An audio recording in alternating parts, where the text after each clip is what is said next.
Assalamualaikum warahmatullahi wabarakatuh.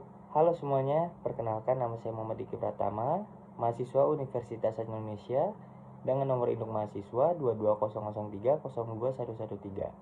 Di sini saya akan menjelaskan buku kerja ke-10 dan ke-11 dari mata kuliah Kewirausahaan 2. Ya, langsung saja. Yang pertama itu ada buku kerja yang ke-10, identifikasi akses pembiayaan atau modal usaha baru. Unit usahanya adalah beverage, produk atau jasanya adalah bajigur Yahut. Di sini ada 3 bagian. Yang pertama ada elemen, kriteria unjuk kerja, dan batasan variabel. 1. Identifikasi pentingnya pembiayaan atau modal. Alasan kebutuhan modal usaha baru diidentifikasi. Alasan usaha baru perlu modal dapat mencakupi penanaman modal dan siklus pengembangan produk yang panjang. Sumber-sumber modal personal diidentifikasi. Sumber-sumber modal personal dapat mencakupi yaitu dana pribadi, pendiri, dan sumber bootstrapping. Menemukan cara untuk menghindari kebutuhan pembiayaan atau pendanaan eksternal melalui kreativitas, kecerdikan, penghematan, pemotongan biaya, atau cara apapun yang diperlukan. Lalu potensi peningkatan pendanaan dipersiapkan. Dapat mencakupi yaitu personal funds atau dana pribadi, debt financing atau pembiayaan berhutang. Selanjutnya nomor 2, identifikasi sumber-sumber pembiayaan ekuitas. Business angels diidentifikasi. Business angel mempunyai karakteristik yaitu mereka membuat keputusan sendiri mengenai investasi. Mereka berinvestasi sesuai dengan kelayakan proyek dengan harapan keuntungan di masa depan. Selanjutnya jenis venture capital diidentifikasi.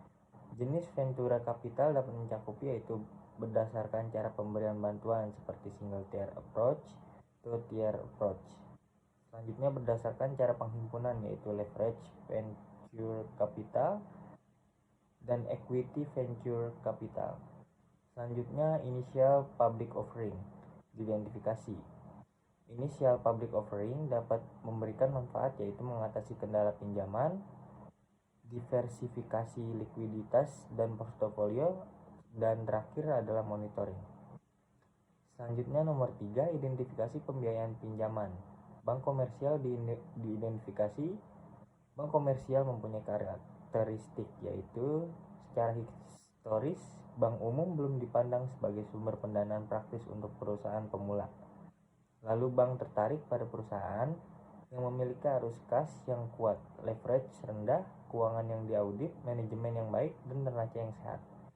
Selanjutnya SBA Guaranteed Loan diidentifikasi yaitu memiliki karakteristik seperti pinjaman tersebut unit usaha kecil yang tidak dapat memperoleh kredit di tempat lain.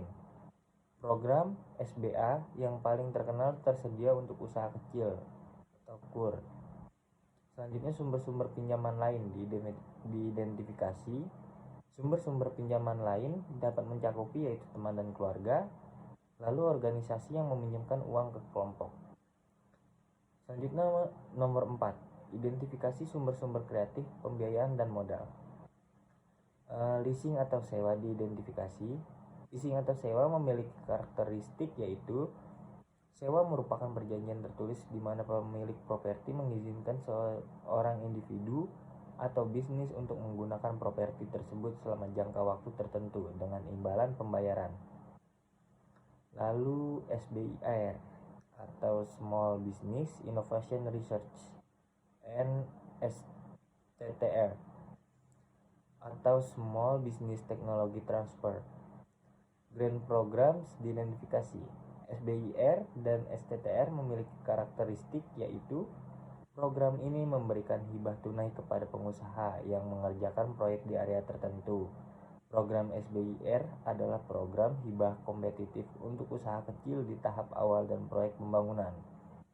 Lalu program STTR mensyaratkan partisipasi peneliti yang bekerja di universitas atau institusi penelitian lainnya.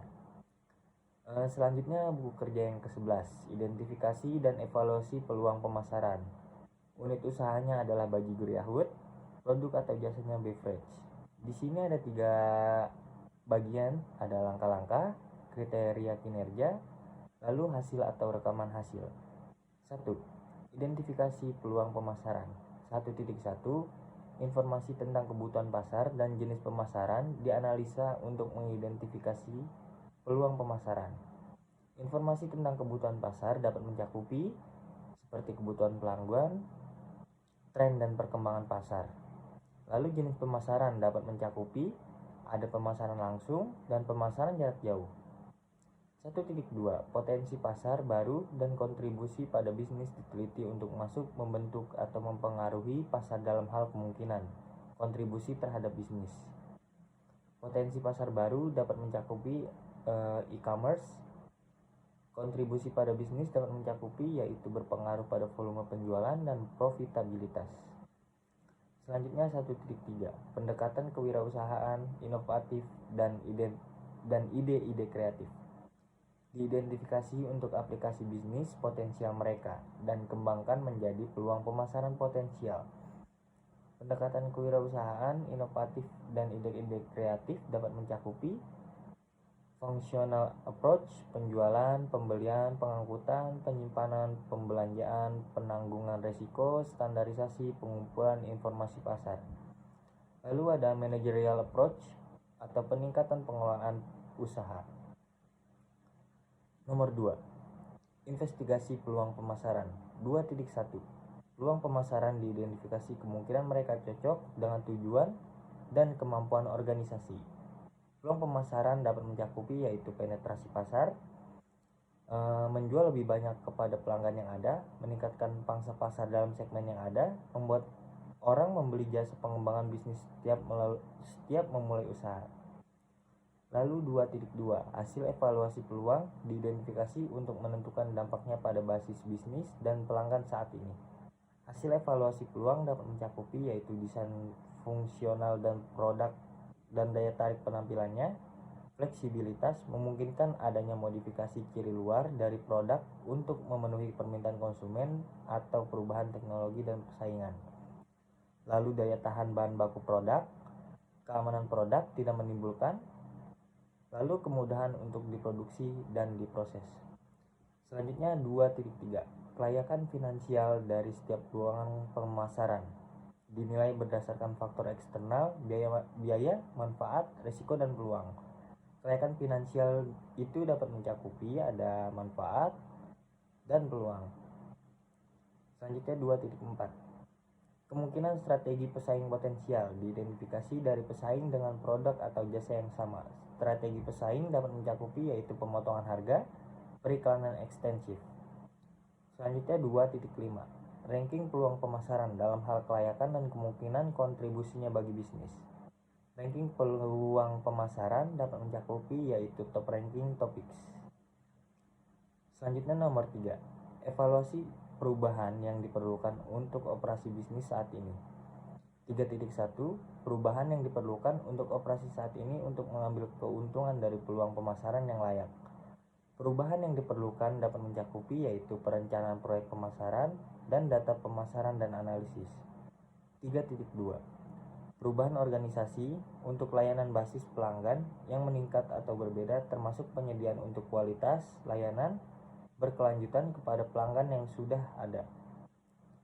Perubahan organisasi ini dapat mencakupi yaitu struktur fungsional organisasi dan struktur organisasi berorientasi pasar atau wilayah. 3.3. Perkirakan kebutuhan sumber daya untuk operasi yang diubah. Perkirakan kebutuhan sumber daya yaitu biaya promosi, penelitian, dan pengembangan. Selanjutnya 3.4. Komunikasi kelayakan. Membuat perubahan pada operasi saat ini kepada pemangku kepentingan utama. Komunikasi kelayakan yaitu manajer dan pengawas. Selanjutnya 3.5. Dokumentasi peluang pemasaran yang baru diidentifikasi dan perubahan yang diperlukan. Link terlampir. Ya, sekian penjelasan dari saya, kurang lebihnya mohon maaf. Terima kasih. Wassalamualaikum warahmatullahi wabarakatuh. Bye.